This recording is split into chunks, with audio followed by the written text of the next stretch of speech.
Okay, I'm going to, in the next slide, put up some foods.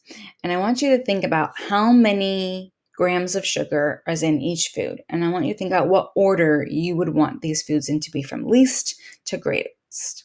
So we're going to have a variety of foods come on the screen. And you'd imagine that we're assuming one serving size, unless I've noted it. All right, so here we go. I'm going to show you foods. They'll come up one by one, and I want you to think in relation to each other. Was this more or less sugar? Kind of putting it on a number line, if you will. We have 1 can of Coca-Cola. Now we have the vanilla ice cream from Haagen-Dazs, 1 cup of that.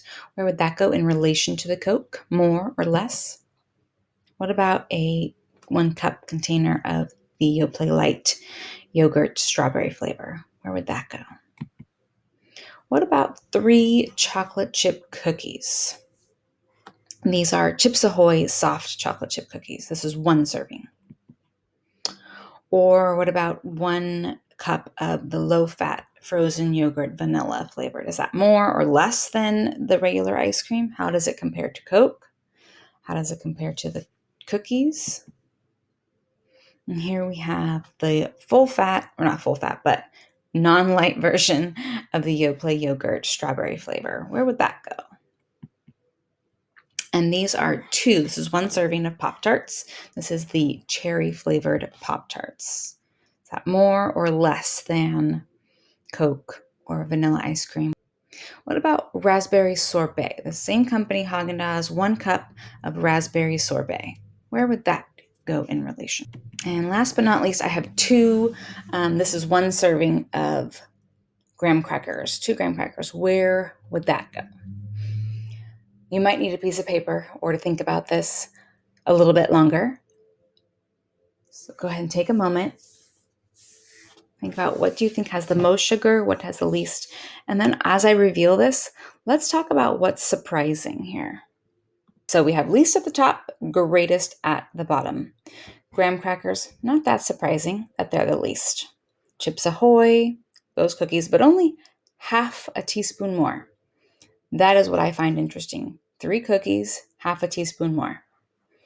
Yoplait Light, 3.5. Vanilla ice cream is next. I think that probably is a shocker for a lot of people. Vanilla frozen yogurt, they're the same. They're tied, I should say. Sorbet actually has another teaspoon of sugar in comparison to the ice cream and the frozen yogurt, which is often surprising for most. It's also the same as a Yoplait yogurt. So you could have ice cream and have 1 teaspoon less of sugar. That generally shocks people. Pop-Tarts, not shocking for most, but what I think is interesting is only 1 teaspoon away from Coke. And what I like to say here is that, and people have Pop-Tarts for breakfast. Coke is not commonly thought of as a breakfast food, but people have Pop-Tarts for breakfast. One time at a sugar seminar, one woman volunteered that she used to have both for breakfast, Coke and a Pop-Tart. And Pop-Tarts, excuse me. And so that's, we're going to get into what are the sugar recommendations momentarily, but that is the part that's like, ugh. And this is also the story that I like to tell here. So some of these things are certainly shocking.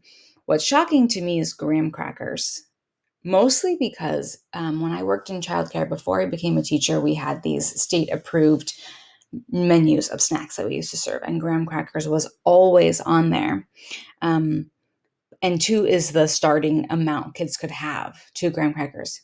But have you ever had 2 graham crackers and felt A, full, or B, satisfied? No, most people eat a whole sleeve. And they feel like they're making a better choice because it's graham crackers and not cookies.